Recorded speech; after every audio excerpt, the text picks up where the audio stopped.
Bonjour, cette semaine, en cette période de Noël, nous avons choisi de vous faire voyager dans notre numéro dans la ville de Jérusalem. Jérusalem, c'est bien sûr beaucoup plus qu'une ville, puisque d'abord on y traverse des millénaires, un peu comme à Istanbul, un peu comme à Rome, mais c'est une ville aussi au carrefour des civilisations, et c'est une ville au carrefour des trois religions sœurs que sont le judaïsme, le christianisme et l'islam.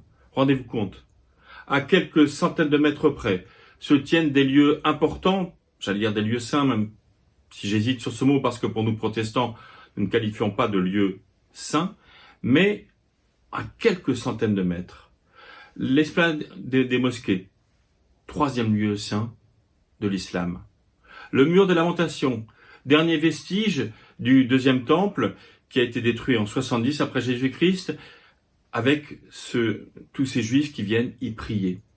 Et puis là, à quelques centaines de mètres, le Saint-Sépulcre. Alors on pourra dire ce que l'on veut sur le Saint-Sépulcre, certains y voient quelque chose de négatif, d'autres positif.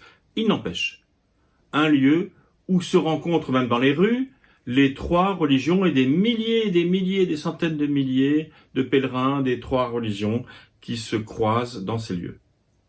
Mais c'est aussi une ville d'actualité. Depuis le 7 octobre, c'est une ville où, évidemment, depuis l'attaque terroriste du Hamas et la réplique terrifiante de l'État d'Israël, c'est un lieu où se jouent aujourd'hui, mais j'allais dire comme toujours, des tensions. Donc ce lieu est un lieu particulier, mais nous avons voulu aller au-delà de cette simple narration historique et d'actualité.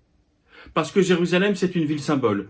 Certains, et je l'ai déjà dit il y a quelques phrases, sont parfois écœurés, et je dois dire que j'en fais partie, ont été écœurés par cet excès de religiosité dégoulinante, je le dis comme je l'ai ressenti, notamment dans le Saint-Sépulcre.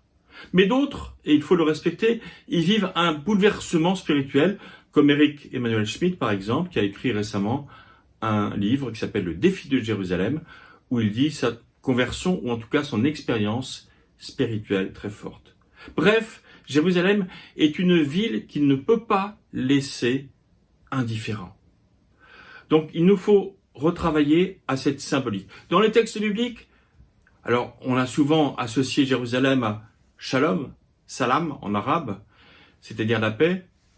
L'étymologie, vous le verrez dans Réforme, n'est pas exactement celle-là, mais quand même, il y a un symbole de paix, et pourtant c'est un lieu de tension.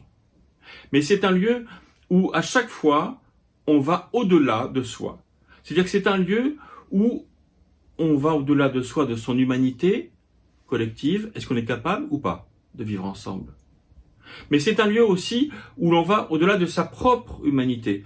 Parce que Jérusalem, que l'on soit un religieux très amateur de religiosité, ou comme moi, un protestant réformé, très dépouillé, attaché seulement au texte, quand on va à Jérusalem, cela nous dit quelque chose d'autre.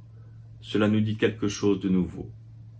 Et c'est cela que je voudrais partager avec vous. Ce quelque chose de nouveau. À quelques kilomètres au sud de Jérusalem, il y avait, il y a 2000 ans, un petit village, maintenant une petite ville, Bethléem, la ville de David. Mais Bethléem, c'est pour nous, en cette période de Noël, évidemment, un symbole fort. La ville du pain, la maison du pain, Bethléem, Beth, la maison, Lehem, le pain.